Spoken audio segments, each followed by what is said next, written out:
if those words sound like magic to you right now and you don't understand what I'm talking about, and maybe during your workouts you also find it hard.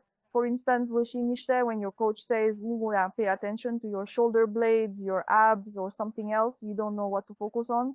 That's normal. All of this can be trained.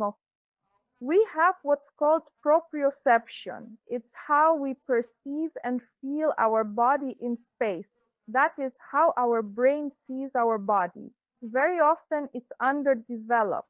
And what happens then? We can sit for hours and only after 5 hours realize that everything's stiff again. I can't sit like this anymore.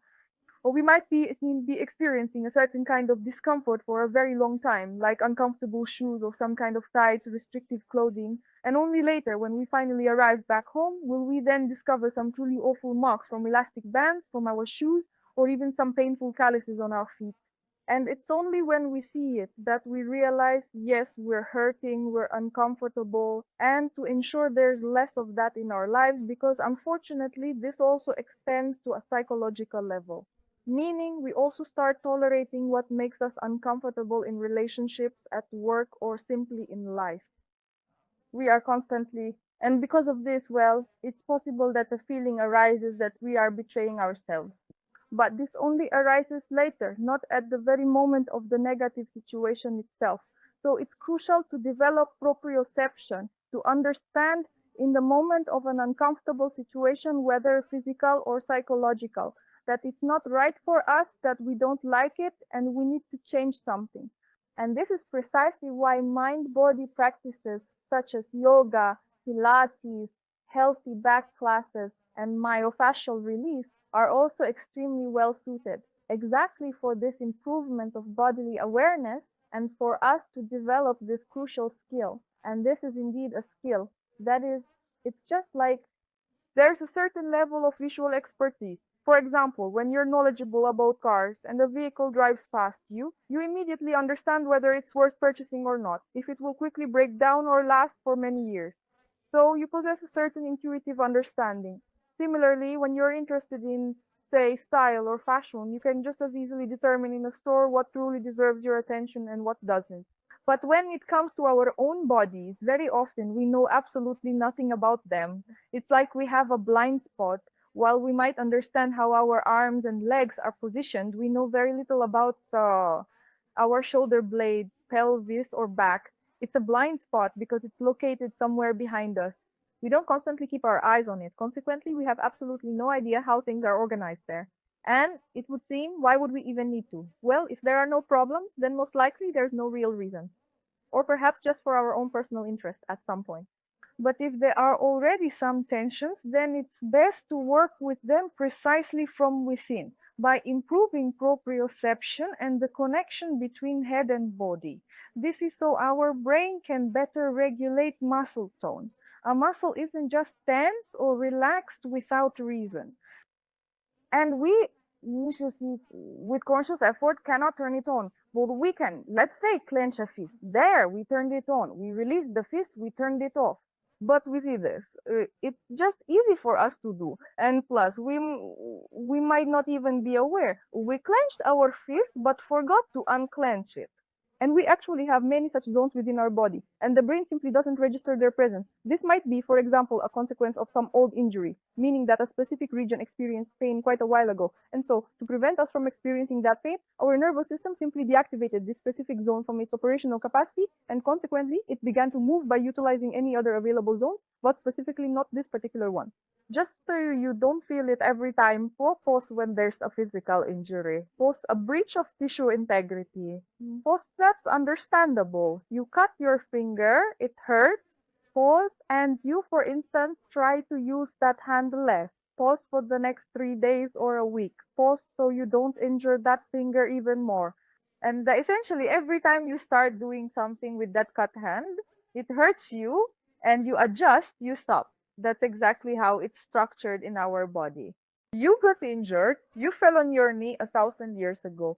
Your knee has long since recovered, but that habit, which formed over those 1 or 2 weeks when you had the injury and this specific region was aching, It can continue to affect you even 10 or 20 years later if you don't completely rewire these neural pathways through which your brain regulates muscle tone.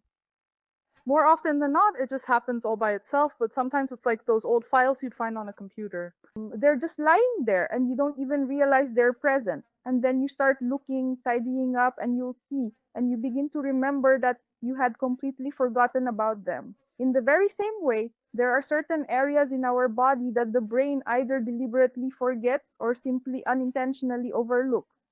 And when we dedicate our attention to them during our practice sessions, now, we don't specifically direct our focus to them alone, but instead we generally give our full attention to the entire body, thereby cultivating this unique capacity for internal self-monitoring, if I may express it in such terms. What this means is that we begin to pay more attention to ourselves, to our own sensations, and to the way that we move. And this gradually develops our proprioception, which is our bodily awareness. And this consequently leads to an improvement in our posture, to an improvement in our physical condition, and even to an improvement in our psychological state.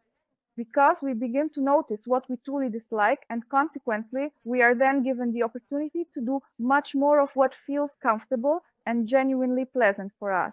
This applies both physically and psychologically. That's why it's important not to just exercise, you got on a bike, turned on a show, and pedaled. That's also good in terms of it being movement, but it's not quite the same. So it doesn't really develop the connection between muscles and the brain, but it certainly does train the cardiovascular system quite well, and you can't take that away from it. But to truly work through the entire body comprehensively and achieve the specific effect that we desire, that is, for us to feel more comfortable and at ease within our own physical being, so that we can eliminate any superfluous or unwanted tensions and free ourselves from muscular stiffness, from general rigidity, and perhaps even from pain in the back and in the joints. It's important for this kind of work to be deeply immersive when we dedicate a lot of attention to our own sensations. I hope that everyone will find the time for themselves, will find the motivation to look deep inside themselves, to discover something new, and through movement to improve their overall well-being, to enhance the quality of their life. After all, this is the primary goal of any activity or endeavor. I warmly invite you to join my training sessions, where we will deeply and very carefully delve into our inner selves, and with great love, we will relate to ourselves, to all our feelings and sensations.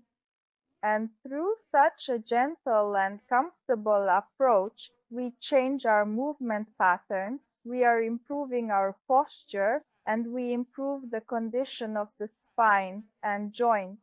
All details are available via the link. Join us, I'll be waiting for you.